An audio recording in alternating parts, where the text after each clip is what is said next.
Well, well, well. It's Wednesday, the very first day of November, 7 p.m. Eastern Time. I'm Bob Harris, and this is the Football Diehards YouTube channel, and it's time to go on the hot seat.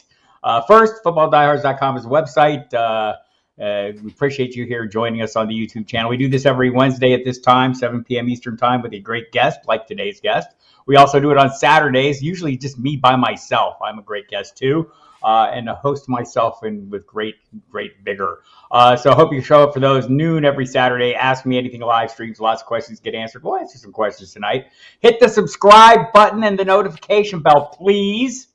If you haven't already done that. If you have done that, hit the like button. I'm going to hit the dislike button and break the seal on that. If you want to dislike me, you won't feel like you're the first one in. It's not that bad. Or if you dislike today's guest, look, we got a lot going on here this week. A lot going on. Many things. So much so that I felt we needed someone who could bring full diehards energy. So we'll sort it all out with the one and only Mike Dempsey. You know him from the Football Diehards radio program, where he does great work alongside me, Bob Harris. The best of the work. You can follow him on Twitter at MD_1010XL. You can follow me on Twitter or X or whatever you want to call it at Football Diehard. And here he is, the one and only Mike Dempsey. How are you, Mike? Hey, good. Who's this guest you're raving about, by the way? I can't wait to meet him. Well, so I thought, honestly, you come to these certain weeks where there's a lot going on, and this gives us a little chance to, do some of the diehards after dark energy while there's still a little light out here. I don't know about there, but a little earlier than we usually do. A little earlier, and there's a lot going on. Look, I think about Mark Davis, and I always think about the haircut.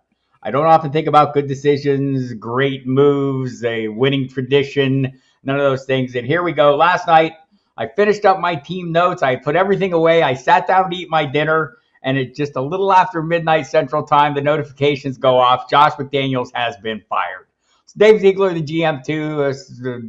The offensive coordinator's out the door. They're promoting the quarterback's coach. They're Antonio Pierce will be the interim coach, and they're making a change at quarterback. Aiden O'Connell is now the quarterback, and when asked why, Antonio Pierce, because he's the best guy for the job. Whew. Where are we at on this, Mike? What does this do to the pieces we like? Does it change your view of Davante Adams, Josh Jacobs? I hope Aiden O'Connell's smart enough to know that he needs to force feed the ball to Davante Adams. He did his first start this year when he filled in for Garoppolo, and we were talking about on the show the other night. It's a little mystifying now. Davante could have helped himself out with a catch on third down that was really easy, but it was just one, and he had a couple of opportunities, particularly the one from the 40-yard line, would have just walked into the end zone on a 60-yard touchdown, and Garoppolo wasn't anywhere near him. So I think a change had to be made. You and I talked about it, Bob. Davante was kind of diplomatic considering how ticked off he was and said, look, I just want to win, but, you got to get the ball to me if I'm going to make plays. I don't even think it was about the targets. It was about how off target those passes were. So Garoppolo is nothing special here, nor is Josh McDaniels apparently. But, I'm guessing he's still got whatever photos he's used to remain gainfully employed, and he'll be back on Bill Belichick's staff by the end of the day. I mean, honestly, I don't know what's going to happen to him, but it can't be any worse, Bob. I mean, look, what do you need to do? Turn around, hand the ball to Josh Jacobs, throw it to Davante, throw it to a lesser degree to Jacoby Myers, and after that, everybody else can get in line and wait, whether that's, Michael Mayer or anybody else. So I don't feel worse with Garoppolo. It got to the point where you felt like it was obligatory to start Adams, but you were going to be disappointed with the results. So let's go. I'm ready to try something new here. Right. Some different pieces, maybe a different energy. Antonio Pierce, brought out his longtime Compton native, a big NWA guy back in the day. He was a Raider guy. So brings maybe a different energy and maybe just like changes things up. Sometimes it's a change of energy, a change of quarterbacks. I'm with you as long as it can fuel the fires of the pieces we're interested in. Josh Jacobs seemed distinctly disinterested. His comments after the game, not my job to fix it. Well, now it's Antonio Pierce's, and we'll see what he can do. Well, Evil Catholic and I were talking before we came on here. What do you think Rick Biasucci is thinking somewhere out there? Like, damn, I had this thing all working, and we all had to go get Josh McDaniels. What the hell? good enough is never good enough, right? Like, and Biasucci might have been good enough and was liked in that locker room, but they're going big game hunting. They want a flashier name. If they bring him back on an extended contract, he doesn't perform. People are going, well, duh. You didn't even play the field with all the candidates out there. You're almost in a no-win position there unless you absolutely stumble onto the right guy and he starts winning right away. So, again, just hopefully, Bob, Antonio Pierce wants to win games. He'll identify who his best players are. And we sometimes get that bump immediately, that new coach bump, right? You want to go in and impress Antonio Pierce or whoever's going to be making the decision on your playing time for the rest of the season. Yeah, totally agree with that. And that's what we're hoping for. A lot of other things going on. Hello to everybody in the chat. I see questions coming in. We'll get to those in a few minutes. Kind of sprinkle them in. John, best show on Sirius is Football Diehard Show. I think Mike and I would agree with that. Hello, Harlan Mundo. Hi, Jim Furry. Thanks for coming. Hello, Albert, Remy. Appreciate all your times. As people come in, I will greet you, and we will get to the questions. But I do want to get Mike's take on some of these issues of the day and how we should work them. Like, just on the Raiders, there doesn't seem to be any buy or sell opportunities here in this one. But there might be some players that we can look at some of the news of the day. We've got quarterback change coming in Atlanta where Taylor Heineke comes on. We've got a quarterback change in Minnesota that's probably not going to be in anyone's best interest. Jaron Hall taking over for Kirk Cousins. We're going to have a new quarterback in Arizona, whether it is Kyler Murray or Clayton Tune. Will Levis gets a second start, had a huge 4-touchdown first game. Let's just start with Will Levis. What are our expectations there? And is there any moves you'd be thinking of making based on Levis being maybe as good as we saw in that first game? Well, you certainly feel a lot better about playing DeAndre Hopkins anytime now that Will Levis is playing quarterback, because guess what? Apparently, Will Levis is not dumb. He threw the ball to his best playmaker and gave him a chance to go get it. I don't understand what is so difficult about this, but we're going to go chasing those 4 touchdowns, Bob, and we're not going to be finding them. At least I have that feeling, right? Pittsburgh coming off a loss at home. They're going to be ready for him. You've got a little NFL film on Will Levis now, but no Minkah Fitzpatrick. So, I mean, look, I'm playing him in Superflex, and with all the quarterback turmoil you just laid out, I would imagine he's a pretty solid second quarterback in Superflex, or at least put it this way, in Superflex leagues, I would imagine he's starting in most of those leagues this week. He'll be starting where I happen to pick him up. And the funny thing is I picked him up right before kickoff. I happen to notice him out there. I'm like, let's see what happens. He's getting a start. You and I are in this league together. There's no one out there on the waiver wire. I didn't play him. Fortunately, didn't change the outcome of that game. But, I'm curious to at least see, because I'm not impressed with Will Levis. I don't think of him as this deft passer. He's a guy who can throw the ball through a brick wall. But clearly, he was a high volume passer at Kentucky. The NFL indicated that they didn't love him because he fell to the third round, and we've already got a brief history of time with Tennessee picking the wrong quarterback, apparently with Malik Willis last year. He didn't get to throw a pass despite the fact that he did play a little bit. So they didn't lie, but we were led to believe it was going to be some Willis, some Levis. And then I think Levis has played so well, they're like, the hell with this. We're just going to roll with this guy. So I'm at least encouraged that he knows where to go with the football. And quite frankly, if I never see Ryan Tannehill play again, that would be fine. I was really hoping he'd get shipped out to kind of solidify this situation. Yeah, I mean, there's teams apparently that need quarterbacks. One of them got Josh Dobbs, and that's the Minnesota Vikings. Just going back to Levis real quick, I talked to our buddy Matt Waldman from the Rookie Scouting Portfolio. He is interested in seeing what happens when teams force Levis to maybe rely on his footwork, which he thinks is not very good. Waldman, not a big Levis guy, thinks he has a lot of shortcomings. But throwing the ball is not one of his shortcomings. He is really super good at throwing the ball. As you said, he could throw it through a brick wall. So I'm with you. I'm kind of keen on DeAndre Hopkins at the moment. I don't know if it, raises anyone else up on the radar high enough. I mean, none of those guys, Nick Westbrook-Ikini, benefited this game. Maybe it'll be Treylon Burks next game. Hopefully my Chigakonkwo shares, which are rotting at the bottom of any rosters deep enough to hold on to them, will benefit as well. But we'll see. The Minnesota Vikings, they're going to go with Jaron Hall. Do we know anything at all about this guy, or is he just a placeholder until they can get Josh Dobbs up to speed? Well, I think that's clearly what he is, right? You're not acquiring Josh Dobbs at this point in the season to bring him in to back up Jaron Hall, I don't believe, unless Hall goes out there and pulls a Will Levis this week, right? I mean, and that's the extent of it, Bob. Like, I don't have a great scouting report on him. I probably have seen him throw a few collegiate passes, but I didn't, watch him from start to finish. So I'm trying to avoid any Minnesota pass catchers. That would include TJ Hawkinson, although I figure he'd be the safest one because you got a young quarterback, might rely on his big target who's right there in front of him. So I'd probably be okay playing him. If he's your regular guy, he's no worse than one of the streamers you would throw in there for him. But, if I can get away without playing Jordan Addison this week, and generally you can, because you didn't necessarily draft him to be a surefire starter for your team. So give it a week. See what develops. Maybe Hall outperforms expectations, or maybe Dobbs, who's a very quick study, is up to speed by next week. I think you like the Jaron Hall and maybe Clayton Tune if we see him. We'll find that out in coming days. But I think this is the search for the next Brock Purdy, which, based on the last 3 games, you might want to be careful what you wish for. You might find him. I find him. Arizona, I've been playing the volume for Marquise Brown, and the last 3 games I have been sadly disappointed. Is this an offense you can kind of dial away from? Except for Amari DiMarcado, who seems to at least get the dominant, snap share in this offense. And that seems to have regulated a little bit. We got Jonathan Taylor or James Conner expected to come back a week from now. I think he's eligible week 10. We'll see if he comes back. But what do Trey McBride promising all of a sudden? Does this kind of tarnish the promise?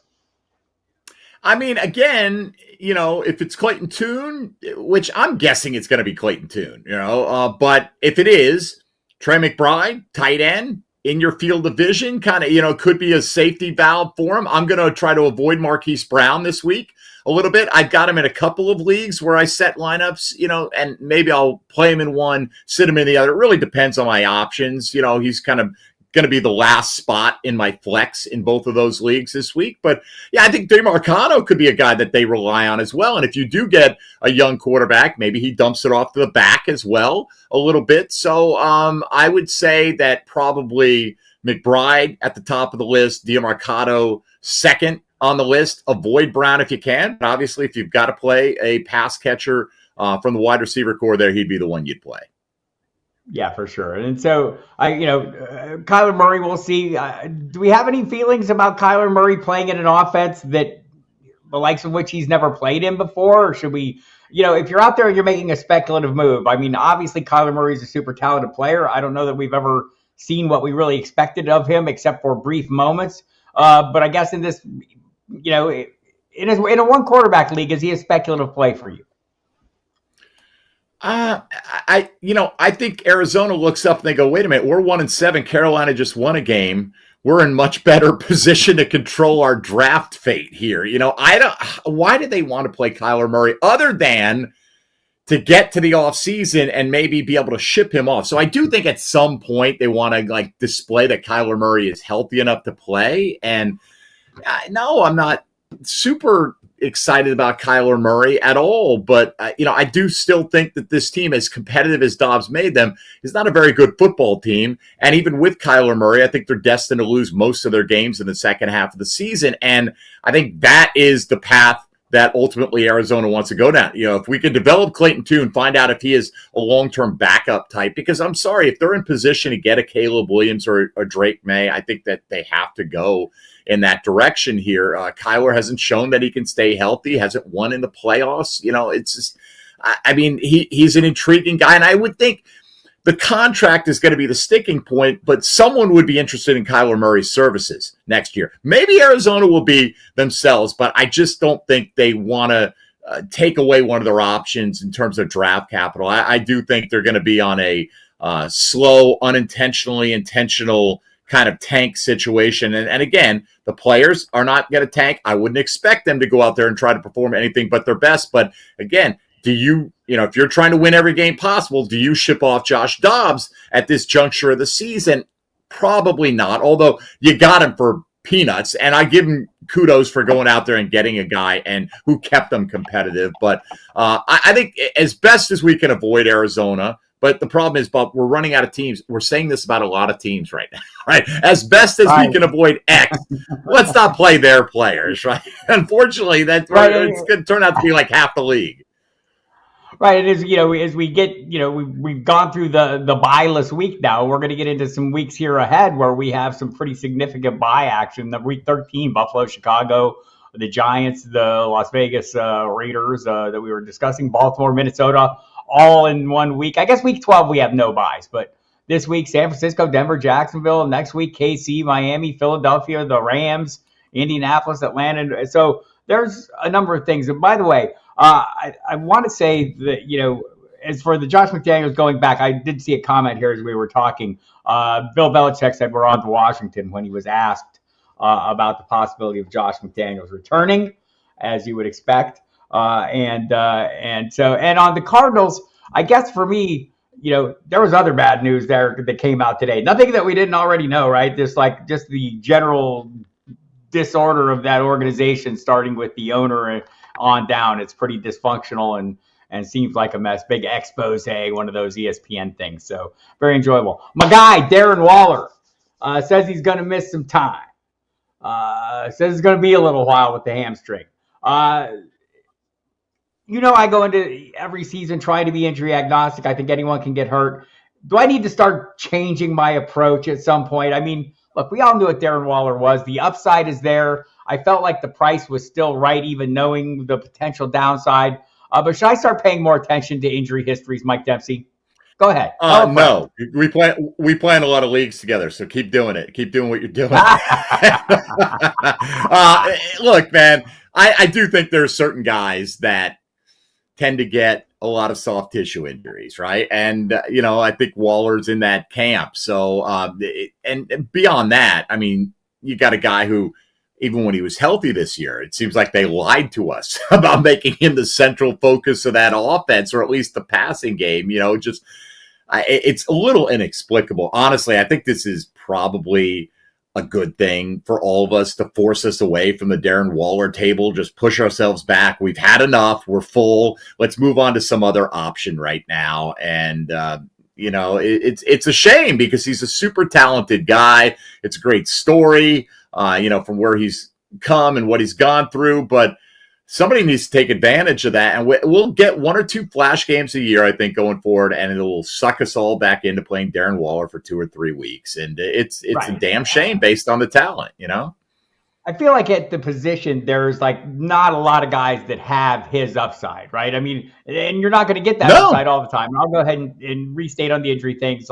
We could go into this season, look at the top 12, in ADP, and pretty much all of them have gotten hurt at some point, including the ones who previously hadn't gotten hurt. Jonathan Taylor going into last year, Justin Jefferson going into this year, Jamar Chase. I mean, guys that you don't expect. Anyone can get hurt, so I'm still going to ignore it. But I think the history of some of these players is something I'm going to have to start, at least paying attention to. Again, I would have paid that for Waller based on the upside, but I don't know. I'm a little disappointed. I'm a little saddened. Like you said, it hadn't been great. Let's get to some questions here.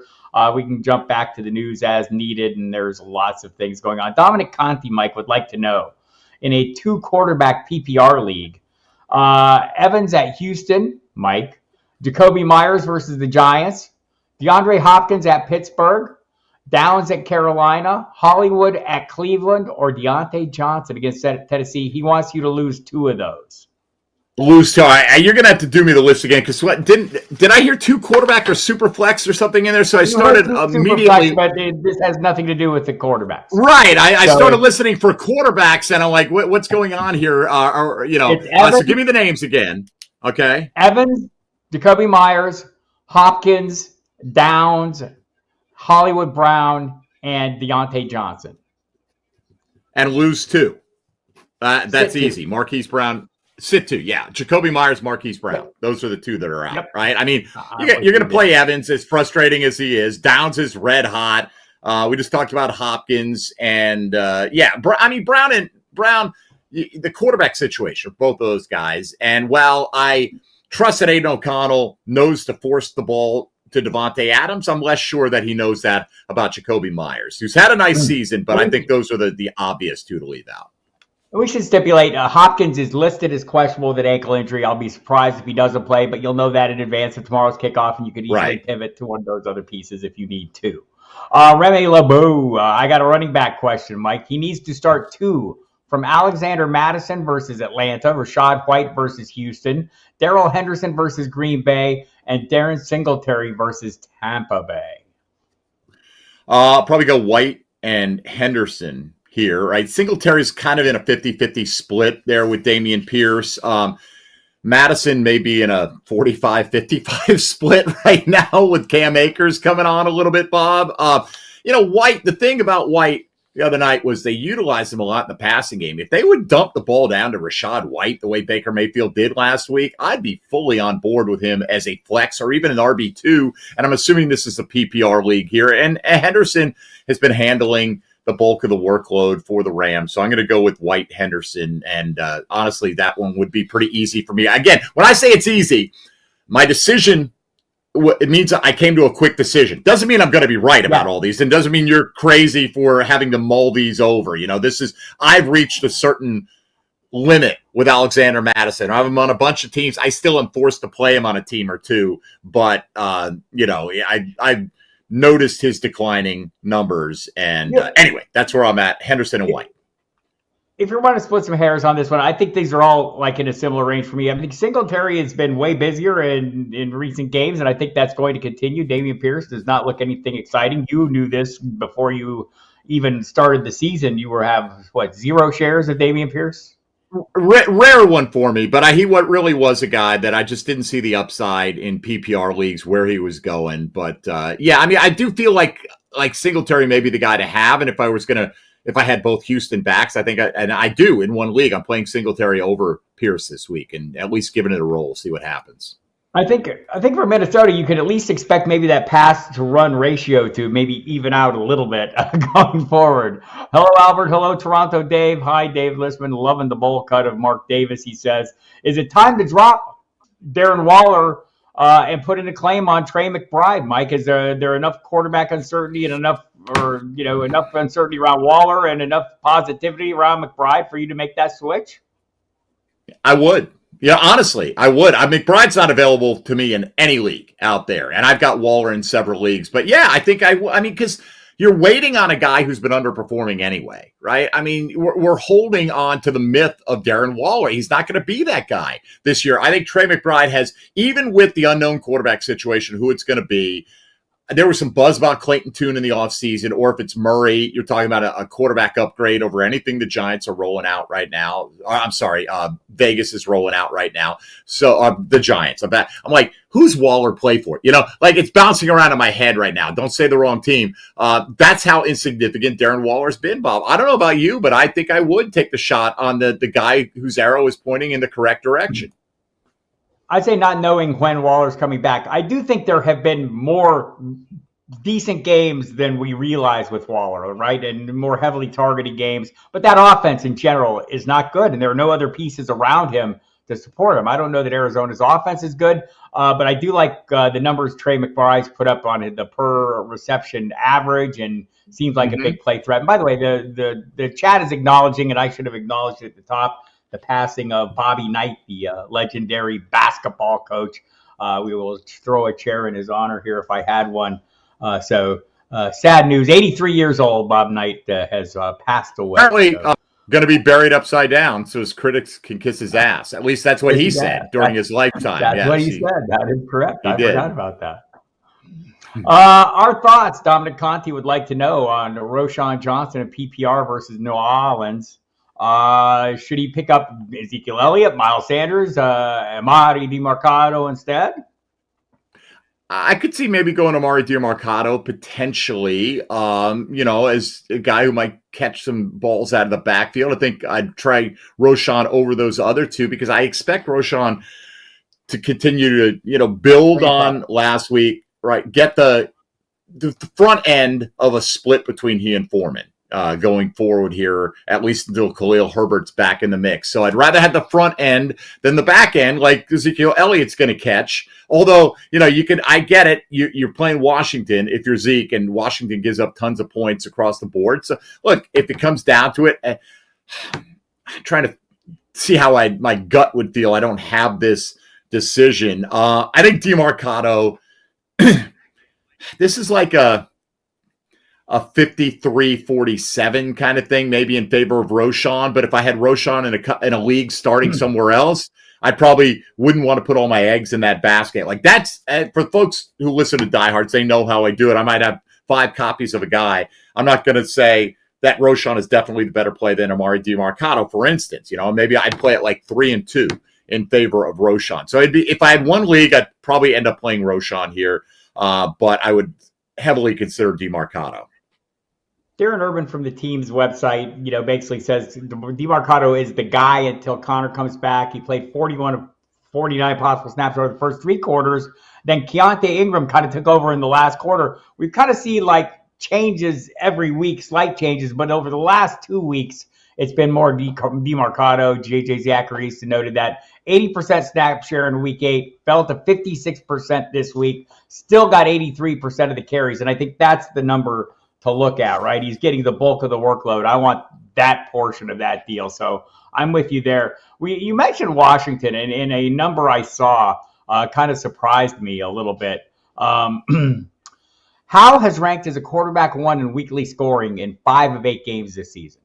He's been a top 7 quarterback in 3 of the last 4. We kind of drafted him to be that guy, but I'm not even sure I realized he turned into that. Well, I think he's doing it in a little different way. We noted his collegiate mobility in the rushing yards, and he's not putting up big rushing numbers, but he's just throwing it all over the damn place, right? I mean, and Bob, what did they just do in Washington? They just shipped out Montez Sweat and Chase Young, right? That's going to make it a lot tougher to stop opposing offenses, isn't it? You would think, right? So, I mean, if that's the case, it's shootout city. Now, I don't know if New England can take advantage of that, right? So, but on the Sam Howell side, I've got no problem playing Sam Howell right now, as long as they continue to give him a vote of confidence. And I think Ron Rivera has done that to the point where I feel like, what you dread is you play him and you get an in-game switch or something like that. But I think he played well enough against Philadelphia. It was the defense that continually let them down there that I think that's what we'll see with them sticking with Howell for the time being. And yeah, I think any week he's out there, because the defense is so bad, he is forced to play catch up, which in fantasy football, we don't mind that a bit.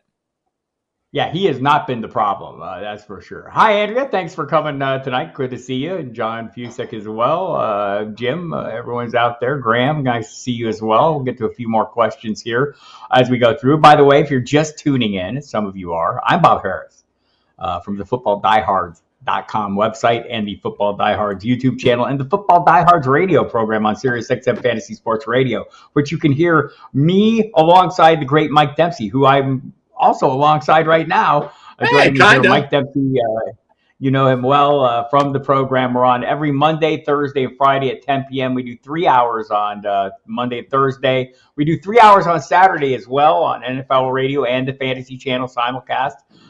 You can listen to Mike in Jacksonville if you're in that neighborhood during the daytime as well. He talks about his beloved Jaguars and how much they're winning, all that kind of silliness that they do. Oh, you noticed that, huh?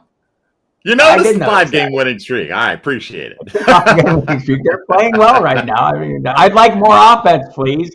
I was watching some cut-ups. I just, and we'll get back to your questions, people. I see them piling up out there. We know how to get through them. We've done this before. But I did notice, people are, talking about Calvin Ridley and, generally viewing him as a disappointment. I saw some cut-ups today, some clips and just the numbers are improving for him. And if not the actual numbers, the target share, I think this week, what was the target share this week? It was, I should bring this up because it was pretty impressive, I want to say. Let's see. Ridley, 31.3% this week was his highest since week 1. Christian Kirk's 15.6% was his lowest. So that was a pretty big shift all of a sudden, right? Yeah, right. And a lot of it depends on how teams defend them. Like Kirk early in the season, people are like, oh my gosh, they've forgotten about him. I don't think the Jags look at it like they have a true number 1 wide receiver. And I think they try to maybe manufacture that a little bit with Ridley, but I think they've gotten to the point now where they're a team, honestly, where their defense has played so much better than anyone anticipated that they don't we thought they might have to win games 35-31 all season, and the defense has been so much better than that. So, I've talked about this a lot, Bob. People don't realize what Zay Jones means to that offense. And, he had a really nice season for himself last year. He is the primary deep threat that they have. He is really fast, and he's a big weapon for Trevor Lawrence in the red zone. So that's some of his safety blanket. And when he's running those deep routes, it opens up the intermediate and underneath stuff for the likes of Ridley and Kirk. I think Ridley is a guy that I'm going to play more weeks than not, depending on what other options I have. But you can't deny, in the 8 games, he's had 5 of them where he topped out at 40 yards, and he's had 3 pretty productive games. He's also had some bad luck, as you and I have noted, barely stepping out of bounds, had a couple of drops that would have, and that's not bad luck. That's just unfortunate that he dropped them. But I think we're going to see better things out of Ridley in the second half, but I do think, when Zay Jones comes back, I could see people thinking, well, there's more targets to be shared. I actually think that will help unlock things. Now, you're not going to have the 3 of them having big games every week. It's impossible. There's not enough balls to go around, particularly with Evan Ingram starting to heat up a little bit here. But, Ridley has not given us what we anticipated. Certainly not what I anticipated to this point, but I think he is still a talented guy, and in any week he can perform as a top 15 wide receiver. He is the Jahmyr Gibbs of wide receivers, apparently. Underutilized, Bob. Underutilized. Waiting for this to become a regular thing. Dave Listman dealing with a mini Bibageddon, at least in his world. PPR flex. He needs Spears or Madison. I mean, I'm probably going to go Madison, but I don't. This is what happens to me. I'm a little bit of a blind spot guy on guys that I don't have where I set lineups. So I absolutely could see, Spears, if you feel like on a short week that I don't want to play Derrick Henry this week, we've got our one and done draft, right? And we do it on Friday night, so you can only use the guy once. That would not be a situation I'd want to play a starting running back, because it's a short week and you don't know if they're going to back off their workload. So it could actually work out better for Spears in that regard, that, because they just played a few days ago, maybe they're more inclined to take a little of that work away from Henry and balance it out a little bit. So I don't, now that I think about it, I'm down enough on Madison, I probably would roll the dice with Spears. And again, he's not a guy I dwell on a weekly basis. Let me throw out some numbers at you then and see what you think. Okay. All right. 3, 8, 4, 5, 7, 4, 3. Those are the carries for one Tyjae Spears. 1. Not good. Those are the touchdowns for Tyjae Spears. Targets. 4, 2, 4, 4, 5, 1, 4. I'm playing Madison. I guess. Yeah, right. It seemed to me, and again, for folks out there, they know I don't rank players, right? I don't consider myself like a week in, week out fantasy analyst. Obviously, I try to stay abreast of everything, all the news that's going on, but you're the fantasy analyst, honestly, right? And that doesn't mean I don't have my opinions on things like that, but I don't sit there, whether it's adjusting rankings or setting rankings. I'm not in the weeds every week on guys that I don't have. I've got a lot of fantasy squads, but Tyjae Spears, it seemed to me, was doing more in the passing game than those targets would indicate. So you may have swayed me back. He's getting a fair amount of snaps. I think the snap numbers have been better than the production numbers, but he did have the touchdown. I think that got everyone excited. And by the way, I think everybody knows you're Sherrod here. I am not a fantasy analyst. You are an intense competitor who pays a lot of attention. Everyone knows that. All right, that's fine. But they also now know, don't ask him anything about Tyjae Spears. Okay? I think that's also fair right now. I will, from now on, the next Tyjae Spears question we get, I'm giving it to you. Numbers, right? So, I mean, sure. Sometimes we get caught up in our guys, and I'm not a Tyjae Spears investor. I don't have a ton of that. I was getting Derrick Henry and look at his numbers, and I have a little better feel for what he's doing on a week-to-week basis. So sometimes you get these questions, you have to go look and see what that other player's doing. You go, oh wow, my perception was perhaps because it's limiting. If nothing else, he's a limiting factor for Henry to me, just because he's getting snaps.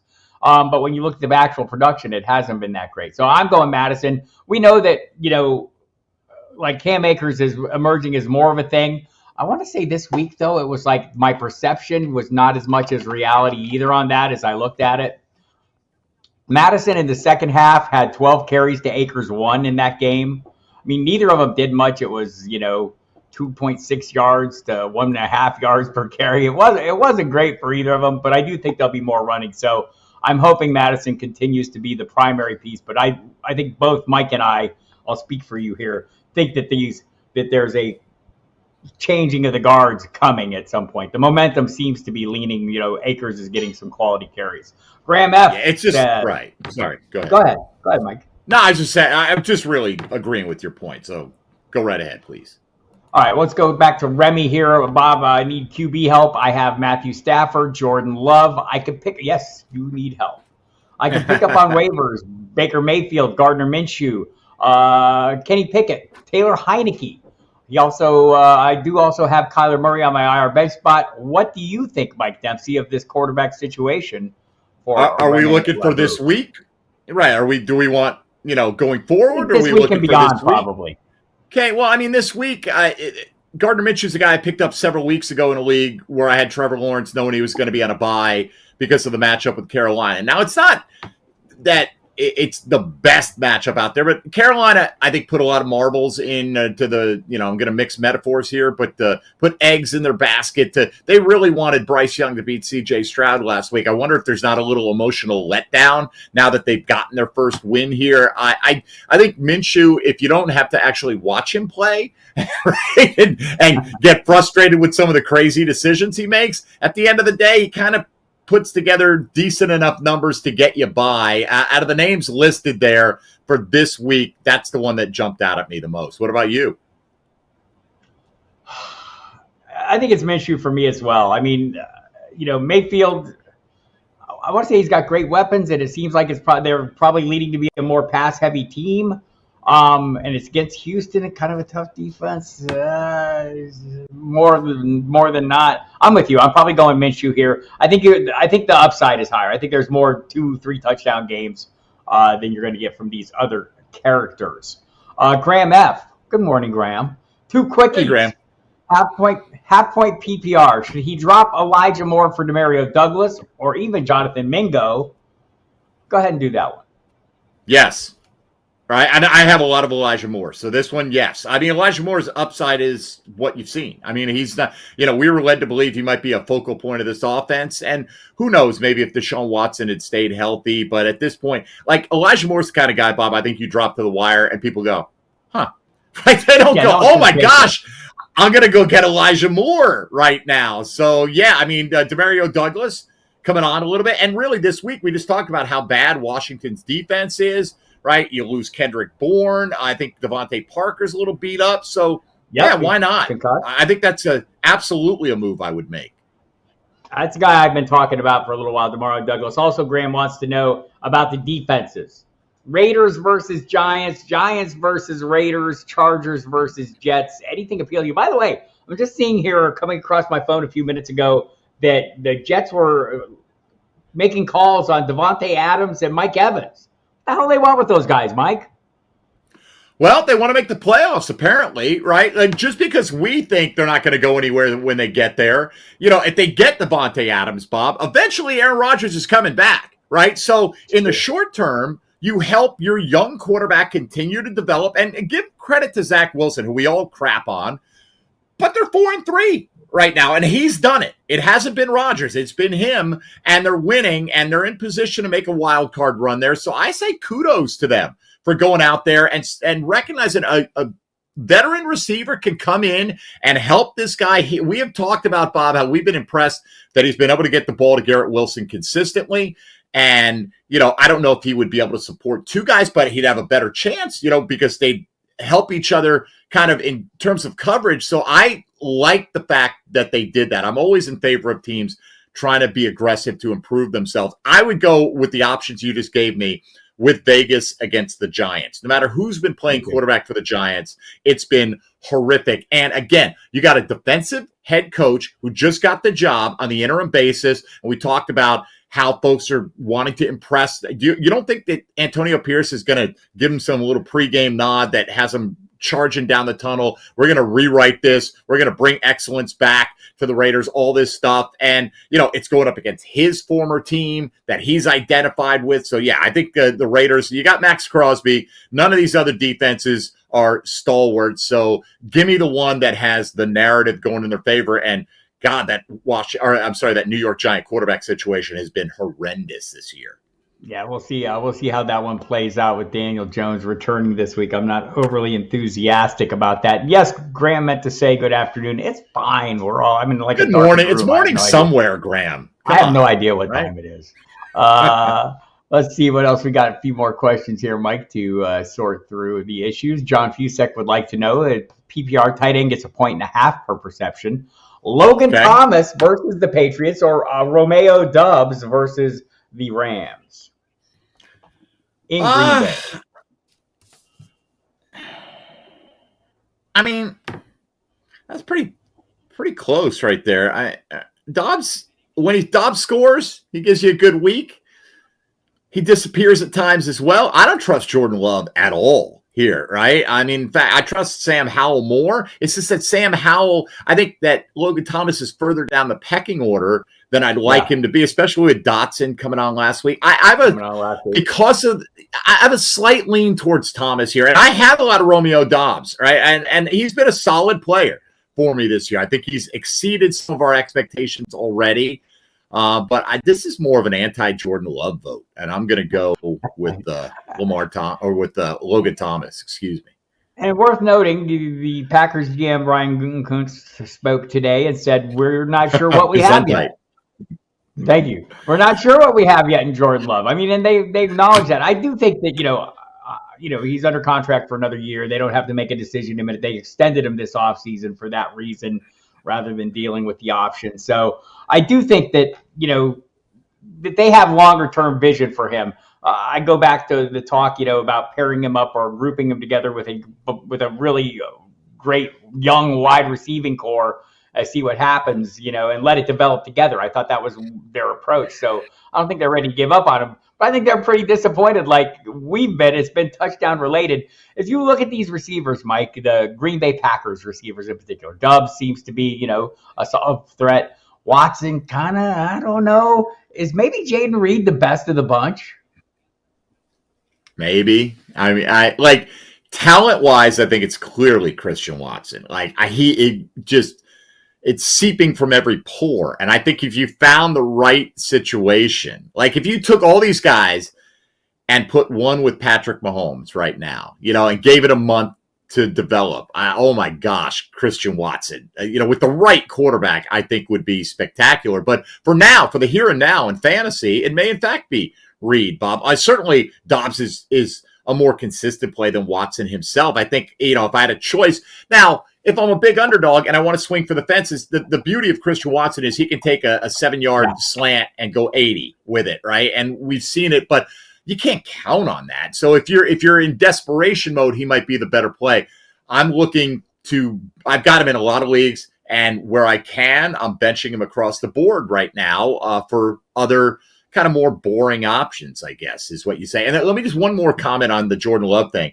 I think the biggest fear is that they're lying, and they do know what they have with Jordan Love right now, and that it ain't that good because he's been in your building now for 4 years. It's true. And I think you probably have a better idea than you're letting on what you have in Jordan Love right now. But I agree with you that the way the contract is set up, he's going to get another year at least to open as a starter next year before they try to move on if they need to move on.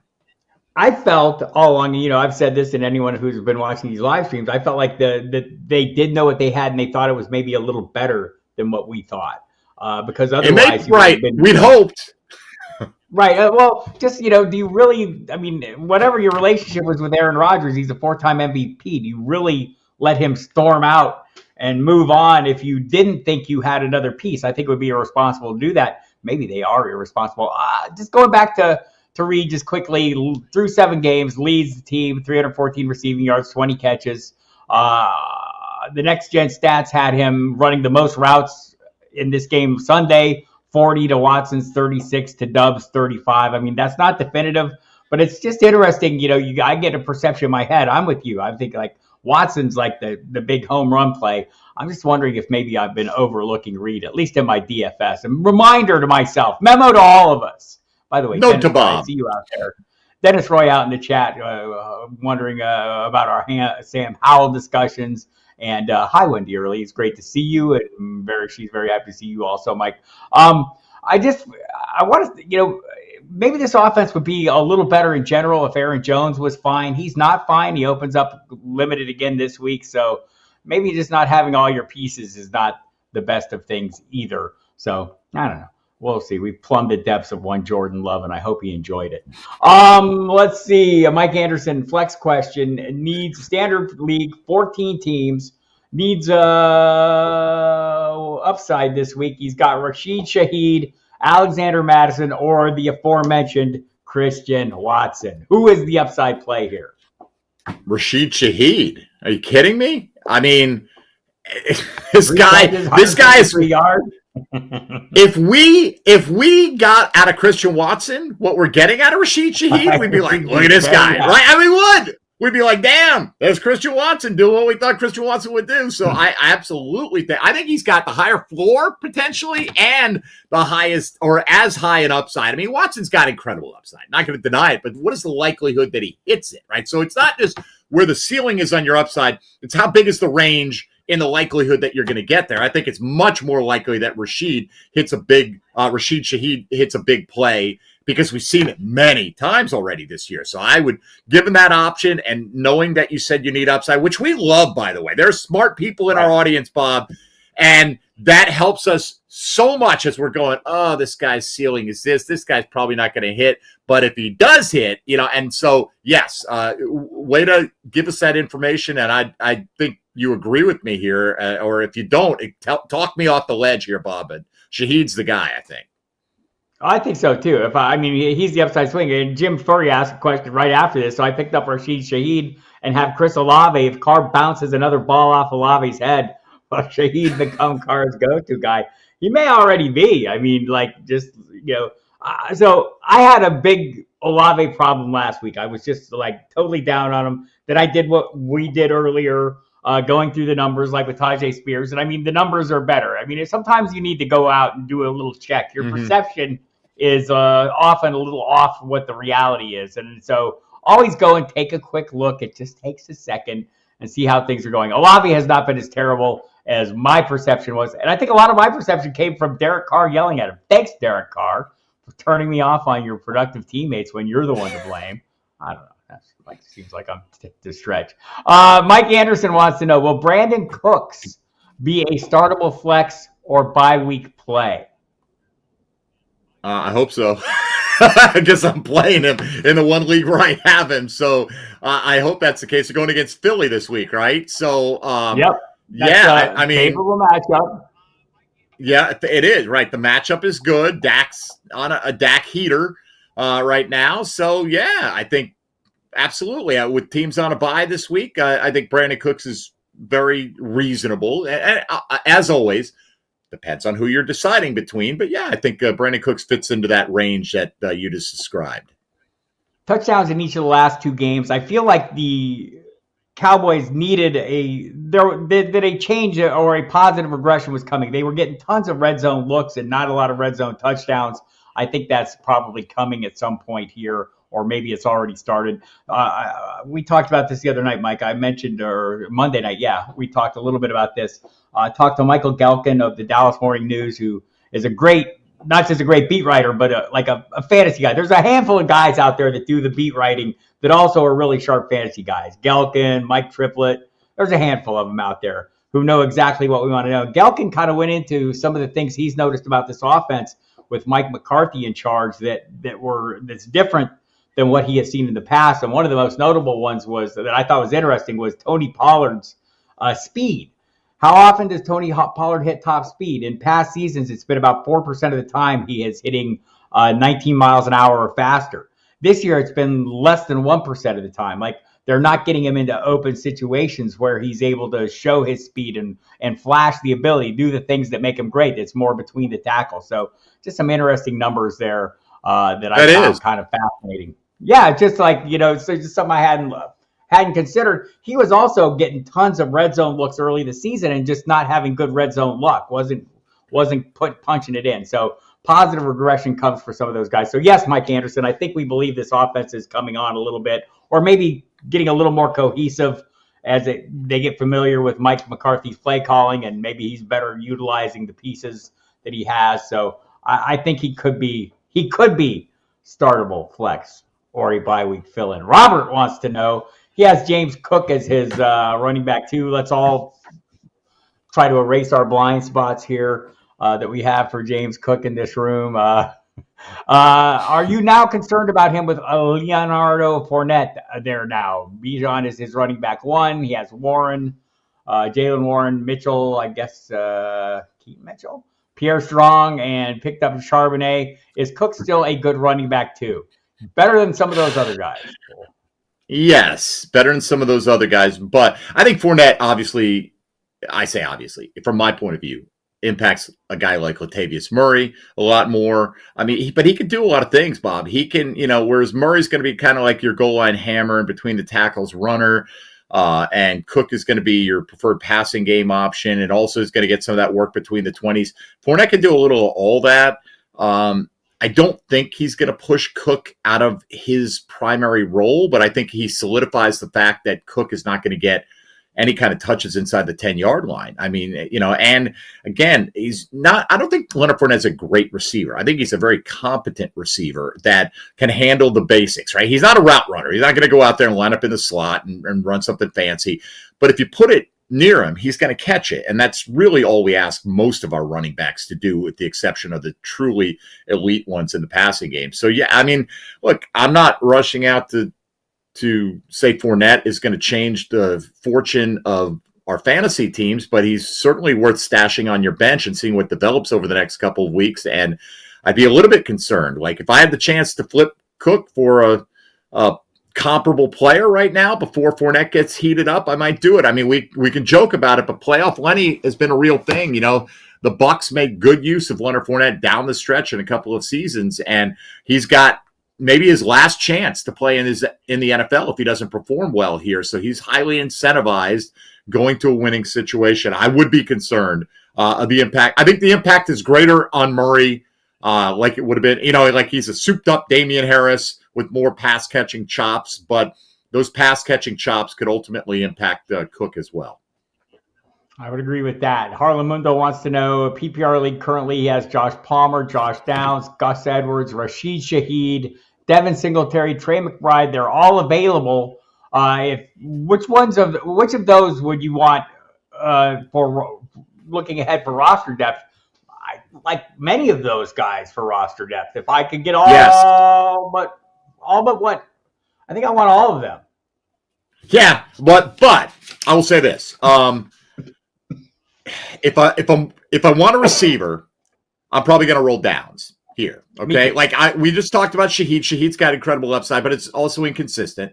Palmer, considering the quarterback he plays with, is also too inconsistent for me. All right, so I'm going to go Downs, who seems to have a connection with Minshew and has been coming on. So if I want to go that direction, I'm going to go Gus over Singletary because Baltimore didn't add a back, and Gus has been generally in his career a very productive player. And obviously, it depends what you need. McBride is clearly going to get picked up this week by someone in your league. So depends on you. Like if I have Kelsey though, I'm not going to prioritize McBride. I'm going to look at Gus, or I'm going to look at Downs, for instance. So it really depends. But those are the three at their positions: Gus over Singletary, Downs over Palmer, and Shaheed for me, and then McBride. Obviously, if the tight end is your top priority. Yep.